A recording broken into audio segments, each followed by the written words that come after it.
அம்மா அம்மா வெளியில வாங்கம்மா. உள்ள லாக் பண்ணிட்டு என்ன பண்றீங்க? அம்மா வெளியில வாங்க. அம்மா ப்ளீஸ்மா கதவை திறங்கம்மா. விஸ்வா என்னாச்சு? கோவில்ல இருந்து வந்த அம்மாவுக்கு என்ன ஆச்சோ தெரியல. கோவமா உள்ள போனாங்க, டோரை லாக் பண்ணிட்டாங்கப்பா. அம்மா அம்மா கதவை திறங்கம்மா. அம்மா எப்பல இருந்து கூப்பிடுறேன், கதவை திறங்கம்மா. அப்பா அப்பையில இருந்து கூப்பிடுறேன்ப்பா, கதவும் திறக்க மாட்டாங்க, எதுவும் பேசவும் மாட்டாங்க. அப்பா எனக்கு என்னமோ பயமா இருக்கு. அம்மாக்கு என்ன ஆச்சுன்னே தெரியல. எத்தனை முறை கூப்பிட்டாலும் அவங்க வரவே மாட்டாங்கப்பா. இப்படி வா பைரவி. பைரவி என்னாச்சு உனக்கு? கதவை தர. எதுக்கு இப்ப வீட்டுல பிரச்சனையை உண்டாக்குற?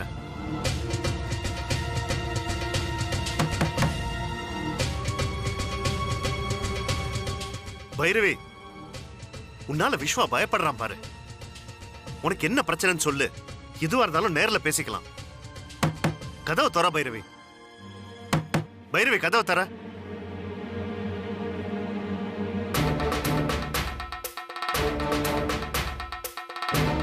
கூட வா.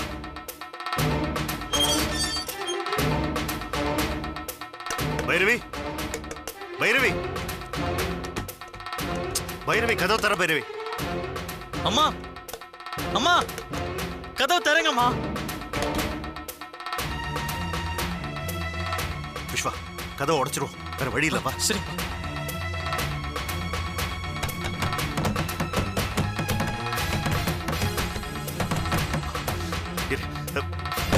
பைரவி கதவு தர.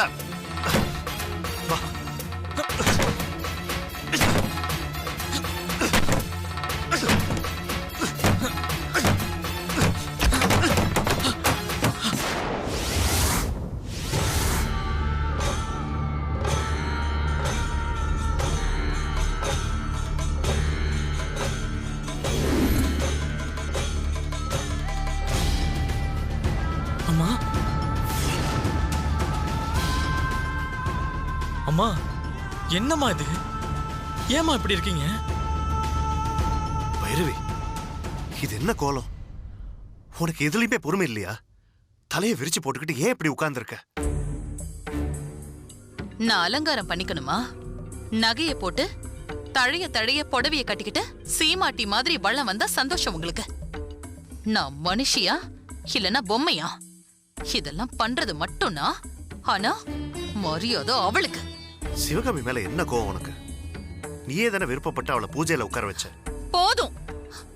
அவ மோசம் பண்ணி ஜெயிச்சிருக்கா. அண்ணனும் தங்கச்சியும் சேர்ந்து திட்டம் போட்டு என்ன ஏமாத்திட்டீங்கல்ல. மோசம் பண்ணிட்டோமா? என்ன பேசுறன்னு தெரிஞ்சுதான் பேசுறியா? யார் உன்னை ஏமாத்தினாங்க? வேணாங்க, தந்திரமா பேசி என் கோபத்தை கிளறாதீங்க. திட்டம் போட்டது நீங்க, அது செயல்படுத்தினது அந்த துளசி. எனக்கு என்ன தெரியாது நினைச்சீங்களா? ப்ளீஸ் பைரவி, நீ நினைக்கிற மாதிரி அங்க எதுவுமே நடக்கல. என்ன திட்டம்? யார் உன்னை ஏமாத்தினாங்க? நீ சொல்றது எதுவுமே எனக்கு புரியல. ஒண்ணுமே புரியாமத்தான் அங்க எல்லாமே நடந்துச்சா? தங்கச்சி பூஜையில உட்கார்ந்தப்போ சந்தோஷப்பட்டது யாரு? பூரிச்சு போனது யாரு? எல்லாருமா சேர்ந்து சதி பண்ணி இங்க வந்து நடிக்கிறீங்களா? நான் பூஜை பண்ணா தெய்வ குத்த ஆயிடும், விஸ்வாவுக்கு ஆபத்து வந்து சேர்ந்துரும்னு சொல்லி போன்ல யாரையோ பேச வச்சுட்டு அத ஜோசியர் தான் சொன்னாருன்னு என்கிட்ட சொல்லி பயமுறுத்தி சிவகாமிய பூஜையில உட்கார வச்சிருக்கா. இது சதி இல்லையா? அவ சொன்னதை நம்பி நானே என் வாயால நீ வந்து பூஜை பண்ணுன்னு சொன்ன. என்ன அப்படி சொல்ல வச்சுட்டா. என் புள்ள மேல நான் உயிரையே வச்சிருக்கேன். அந்த பலவீனத்தை பயன்படுத்தி என்ன மோசம் பண்ணிருக்காங்க, துரோகம் பண்ணிருக்காங்க. இல்ல பைரவி, நீ தப்பா புரிஞ்சிட்டு இருக்க. துளசி சதி பண்ணி உன்னை ஏமாத்திட்டான்னு உனக்கு யார் சொன்னாங்க? நான் எல்லாத்தையும் நல்லா விசாரிச்சு அவ சதி பண்ணது உண்மைன்னு உறுதிப்படுத்திக்கிட்டு தான் பேசுறேன். பூஜை நேரத்துல உங்க முகத்துல சந்தோஷத்தை பார்த்தப்பவே எனக்கு சந்தேகம் வந்துருச்சு. கட்னவ பூஜையில கலந்துகிட்டப்போ இல்லாத சந்தோஷம், என்னால பூஜை பண்ண முடியாம போனப்போ வராத வருத்தம், தங்கச்சிக்கு அந்த வாய்ப்பு கிடைச்சிருச்சுன்னு தெரிஞ்ச உடனே அப்படியே பூரிச்சு போனீங்களே, எப்படி வந்துச்சு? ஏன்னா அவளும் நீங்களும் சேர்ந்து செய்யணுங்கிறது தான் உங்களோட ஆசை. உங்களுக்கு தங்கச்சி தானே முக்கியம், நான் யாரோ தானே. நான் ஒன்னும் புரியாம பேசல. அவ என்ன நாடகம் ஆடினா, என்ன சதி பண்ணான்னு தரோவா விசாரிச்சுட்டு தான் நான் பேசுறேன். சிவகாமி எப்படிப்பட்டவன்னு தெரியாதா? திட்டம் போட்டு அவ மகளை ஏவி விட்டுருக்கா. நீ சிவகாமி மேல கோவப்படுறது நியாயமே இல்ல. அவ அப்படி பண்ணிருக்கவும் மாட்டான். இப்ப கூட என்ன நம்ப மாட்டீங்கல்ல? அவங்க தப்பு பண்ணிருக்காங்கன்னு சொல்றேன், அத விசாரிக்கிறேன்னு ஒரு வார்த்தையாவது சொன்னீங்களா? ஆனா தங்கச்சிய சொன்னா மட்டும் அப்படியே பொத்துக்கிட்டு வருது. உங்க குணமே அதுதானே. அவ தப்பே பண்ணாலும் அவளுக்கு தான் நீங்க சப்போர்ட் பண்ணுவீங்க. அந்த அளவுக்கு உங்களை அவ மாத்தி வச்சிருக்கா. என் பையனை பணியம்மா வச்சு என் வாழ்க்கையில விளையாடுறாளே, அவள நல்லா இருப்பாளா? அம்மா கோவப்படாதீங்க. அவங்க உங்களுக்கு மோசம் பண்ணாலும் கடவுள் அதை பார்த்துட்டு தான் இருக்காரு. உங்களை பூஜை பண்ண விடாம பண்ணதுக்கு உண்மையான தண்டனைய அந்த கடவுள் கொடுப்பாருமா. விஸ்வா, நீ பச்சை குழந்தடா. அந்த குடும்பம் நமக்கு எதிரா எவ்வளவு சதி பண்ணுவாங்கன்னு உனக்கு தெரியாது. தன்னோட சுயநலத்துக்காக எதையும் செய்ய தயங்க மாட்டாங்க. ஏதாவது மந்திர மாயம் பண்ணி பொன்னையும் கைக்குள்ள போட்டுக்க பாக்குறாங்க. அந்த துளசிய உன் தலையில கட்டி வச்சு என்ன பைத்தியக்காரியாக்க பாக்குறாங்க. அதுதான் உங்க திட்டமே. உங்க அப்பாவும் அது புரியாம அவங்களுக்கு தான் சாதகமா நடந்துக்கிறாரு. உன்னை என்கிட்ட இருந்து பிரிச்சிருவாங்களோன்னு பயமா இருக்கு விஸ்வா. அம்மா, அவங்க நினைச்சது இந்த ஜென்மத்துல நடக்காது. நீங்க ஒண்ணும் பயப்படாதீங்கம்மா. நான் துளசியை ஏத்துக்கவே மாட்டேன். இந்த வீட்டு மருமகளா அவ வரவே முடியாது.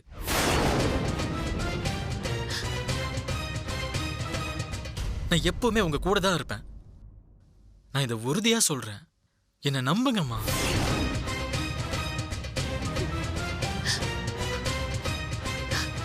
சின்ன பையன் என்னோட வேதனையை பார்த்துட்டு இவன் எனக்கு தைரியம் சொல்றான். பைரவி, நானும் உன் கூடவே இருக்கேன், பயப்படாதுன்னு நீங்க தைரியம் சொன்னீங்களா? கட்னவளை விட கூட பிறந்தவதான் உங்களுக்கு முக்கியமா போயிட்டால. நான் அழுதாலும் வேதனைப்பட்டாலும் அதுக்காக நீங்க துடிக்க மாட்டீங்க.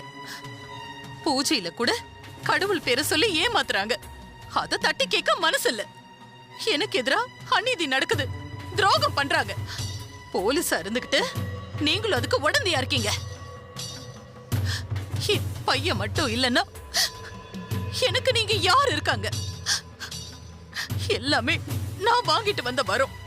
அதான் என்ன உதாசனமா நினைக்கிறீங்க. பைரவி, உன்னை நான் அப்படி நினைக்கவே இல்ல. போதும் உங்க சமாதானம். சிவகாமி நல்லா இருக்கணும், அவ சந்தோஷப்பட்டா போதும், அவ குடும்பம் நிம்மதியா இருந்தா போதும். அது ஒன்ன பத்தி மட்டும்தான் யோசிப்பீங்க. அப்புறம் எதுக்குங்க பைரவின்னு ஆரம்பிக்கிறீங்க? எனக்கு எதிரா சதி பண்ணி குடும்பத்துல பிரிவினையை உண்டாக்கணும்னு பாக்குறாள். இதுக்கு அவ பதில் சொல்லியே ஆகணும். விஸ்வா, எந்திரிச்சு வாடா.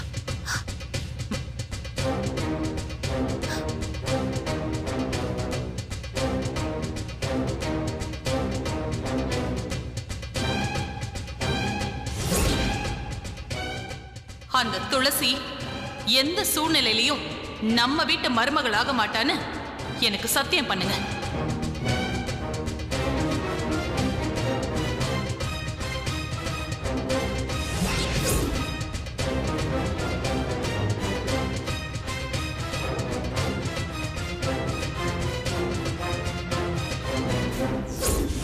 துளசிக்கு விஸ்வாதான்னு நான் கோரிக்கை வச்சா நீங்க என்ன பண்ணுவீங்கன்னு? அதை நிறைவேற்ற முடியலனா நீங்க என்ன பண்ணுவீங்க?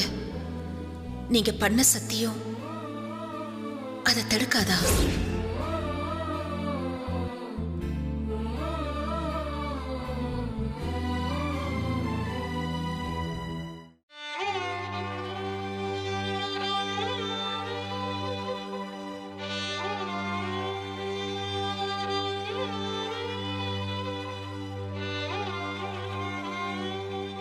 என்ன விஸ்வா, பயந்துட்டியா?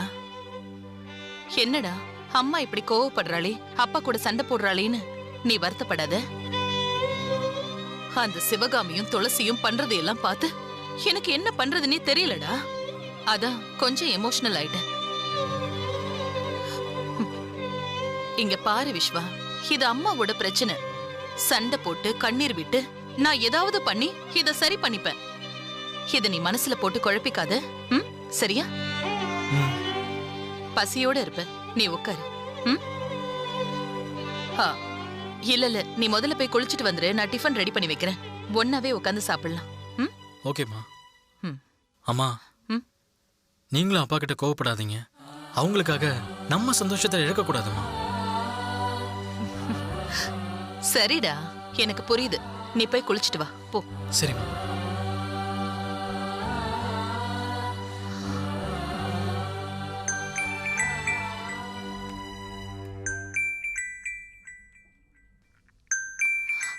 சித்தி. ஹலோ. சித்தி சொல்லுங்க. பைரவி, உனக்கு கோயில்ல நடந்த விஷயத்தை பத்தி போன் பண்ணி நான் சொன்னேன் இல்லையா? ஆமா சித்தி. இப்ப அதுக்கு என்ன? நான் சொன்ன விஷயம் சரிதான்னாலும் அதனால குடும்பத்துல பிரச்சனை வரும்ல, அதான் கேக்குறேன். பிரச்சனை வரத்தானே செய்யும், வேற என்ன பண்றது? என்ன பைரவி, துளசி சதி பண்ணி உன்னை பூஜையில உட்கார விடாம பண்ணதையும் அவ அம்மாவை உட்கார வச்சதையும் நீ ராஜராஜன் கிட்ட சொன்னியா? சொல்லிட்டேன். அவங்கிட்ட சண்டை எதுவும் போடலையே. ஏன் இப்படி பண்ணாங்க, இது நியாயமான்னு கேட்டு அதனால பிரச்சனை எதுவும் வரல. உன் புருஷ இதை எப்படி எடுத்துப்பான்னு தெரியல. உன்கிட்ட அவன் சண்டை கண்ட போட்டானா? தங்கச்சிக்கும் தங்கச்சி பொண்ணுக்கும் அப்படியே சப்போர்ட் பண்ணிருப்பானே. அவங்க பண்ணினதான் நியாயம்னு சொல்லி ஏதாவது கோவப்பட்டானா? இதுல கோவப்பட என்ன இருக்கு? தப்பு பண்ணது அவங்க. ஆனா அதனால வர்ற பிரச்சனை உன் குடும்பத்துக்கு தானே. அவங்க தப்பே பண்ணி இருந்தாலும் கேக்குறதுக்கு யார் இருக்காங்க? அவன் ஏதாவது சொன்னானா? கோவம் ஏதாவது பட்டானா? சண்டை ஏதாவது போட்டானா? அதுக்கெல்லாம் தைரியம் வேணுமே. தங்கச்சி பண்ண வேலைக்கு வாயை முடிக்கிட்டு சும்மா தானே இருக்கணும். ஆனா அவன் தங்கச்சி ஏதாவது சொன்னா சும்மாவே இருக்க மாட்டானே, கோவப்பட்டு கத்திருப்பானே. அப்படியெல்லாம் ஒண்ணு நடக்கல சித்தி. அப்படியா சொல்ற? ஆனா நான் சும்மா விடல. உங்க தங்கச்சி பண்ண வேலை சரியானு கேட்டு நல்ல சண்டை போட்டுட்டேன். இதோட முடிஞ்சுதா?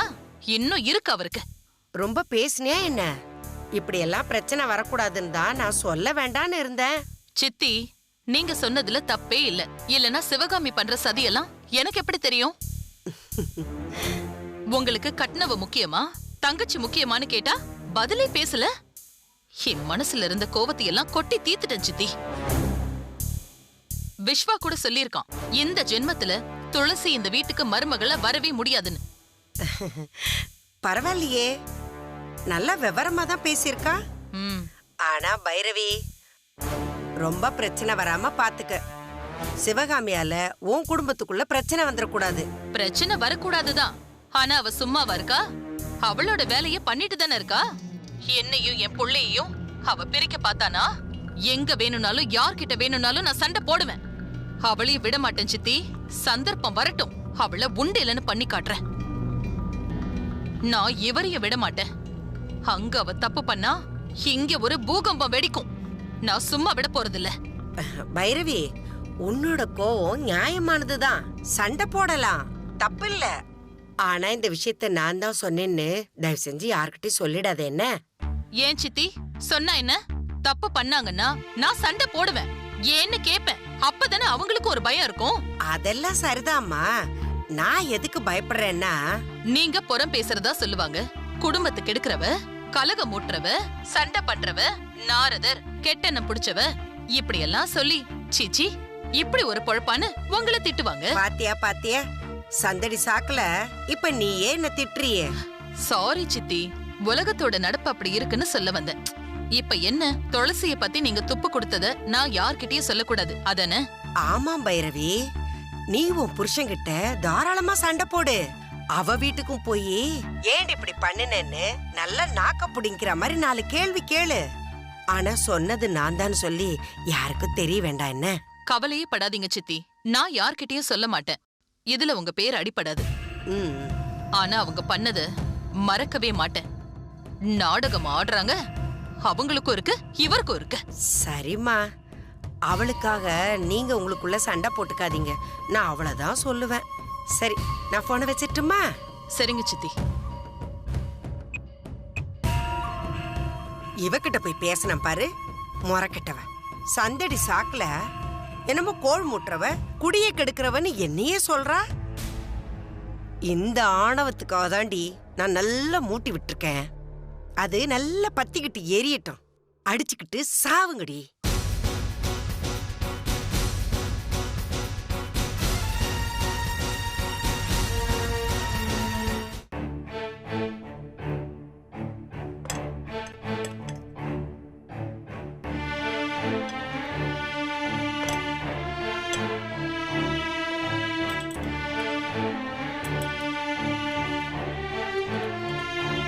போதும் போதும் பைரவி.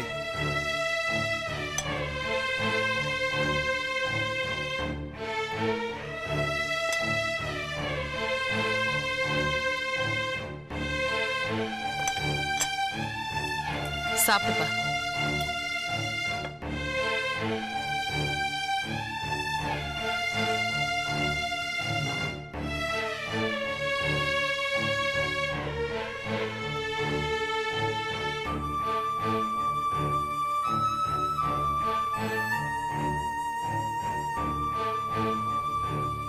உன் தட்டு எதுக்கு காலியா இருக்கு? வெச்சுக்கல, காலியா இருக்கு. இதுக்கு என்ன அர்த்தம் பைரவி? உங்க போலீஸ் விசாரணை எல்லாம் இங்க மட்டும்தானா? அங்கெல்லாம் இல்லையா? நான் போலீஸா கேட்கல. எங்க தட்டுல சாப்பாடை வச்சுட்டு உன் தட்டு காலியா இருக்குன்னா அது எப்படி நான் புரிஞ்சுக்கிறது? நீங்க ஏன் ஆராய்ச்சி பண்றீங்க? சாப்பிட்டா மட்டும் போதும், சாப்பிடுங்க. எல்லாத்துக்குமே பதில் பேசாத. நான் நேராவே கேட்கறேன். நீயே சாப்பிடல. ஏன் எதுக்குன்னு என்ன மட்டும் கேள்வியா கேப்பீங்க? சிவகாமியையும் அவ குடும்பத்தையும் ஒரு நாளாவது கேள்வி கேட்டீங்களா? பைரவி, நான் கேட்காமல்லாம் இல்ல. நீங்க கேட்கவே இல்லங்க. அவ என்ன தப்பு பண்ணாலும் நீங்க கேட்கறதே இல்ல. இந்த உண்மையை நீங்க ஒத்துக்கங்க. சரி, நான் ஒத்துக்கிறேன். நீ சாப்பிடு. எனக்கு சாப்பிட பிடிக்கல. இத பாரு பைரவி, உன்னுடைய கோவத்தெல்லாம் நீ அப்பவே கொட்டி தீர்த்துட்ட. அவங்க தப்பு பண்ணதா சொன்ன, அதனால நீ கோவப்பட்ட. அதுல நியாயம் இருக்கு. நானும் முடிஞ்ச வரைக்கும் உனக்கு சமாதானம் சொல்லிட்டேன். ஆனா சாப்பாடு என்னமா பண்ணுச்சு? உன் கோவத்தை ஏன் சாப்பாடு மேல காட்டுற? நான் யார் மேல காட்டுறது? உங்க மேலயா? என்னோட வேதனைய சொன்னா மட்டும் நீங்க புரிஞ்சுப்பீங்களா? இங்க எல்லாமே அவ விருப்பப்படி தானே நடக்குது. கோவத்துக்கும் ஒரு அளவு இருக்கு. அதுக்கு ஒரு முடிவு வேண்டாமா? ஒரே விஷயத்தை திரும்ப திரும்ப பேசி ஏன் நிம்மதியை கெடுத்துக்கிற? இது பாரு, எல்லாத்தையும் சரி பண்ணிடலாம். முதல்ல சாப்பிடு பைரவி. எனக்கு பசிக்கல. அடம் பிடிக்காத பைரவி. நீ சாப்பிடாம இருந்து எங்களை மட்டும் சாப்பிட சொல்றியா? நான் 2 நிமிஷம் சாப்பிடல, அதுக்கே இவ்ளோ கோவம் வருதே. உங்க தங்கச்சியை பத்தி சொல்லி சொல்லி எனக்கு வாயே வலிக்குது. அத பத்தி யோசிச்சு யோசிச்சு எனக்கு பைத்தியமே பிடிக்குது. என்னைக்காவது ஒரு நாளாவது அவங்கள கூப்பிட்டு என் முன்னால கண்டிச்சதுண்டா? எப்பவும் அவங்களுக்கு தான் சப்போர்ட் பண்றீங்க. மரியாதை இல்லாதவங்க மத்தியில நான் எதுக்கு சாப்பிடணும்?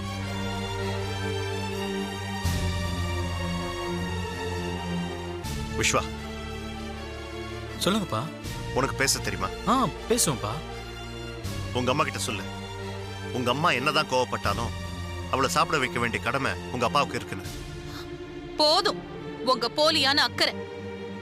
உரசி பாக்குறதுக்கு அன்பு ஒண்ணு தங்கம் இல்ல. என்னோட அக்கறை நிஜமானது. சொல்லு விஸ்வா, உங்க அம்மா சாப்பிடாம நீ மட்டும் சாப்பிடுவியா? இல்லப்பா, மாட்டேன்.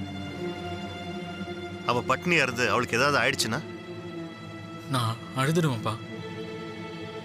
உங்க அம்மா கிட்ட கேளு, நான் என்ன பண்ணா உங்க அம்மா சாப்பிடுவான்னு. அம்மாவோட கோரிக்கை எதுவா இருந்தாலும் 100% கேரண்டி அதை நான் நிறைவேற்றுவேன். உங்க அம்மாவுக்கு என்ன வேணுமா? அம்மா, அப்பா தான் கேட்கிறாருல்ல. உங்க சந்தோஷத்துக்கு அப்பா என்ன செய்யணும்னு சொல்லிட்டு நீங்க சாப்பிடுங்கம்மா, ப்ளீஸ்மா.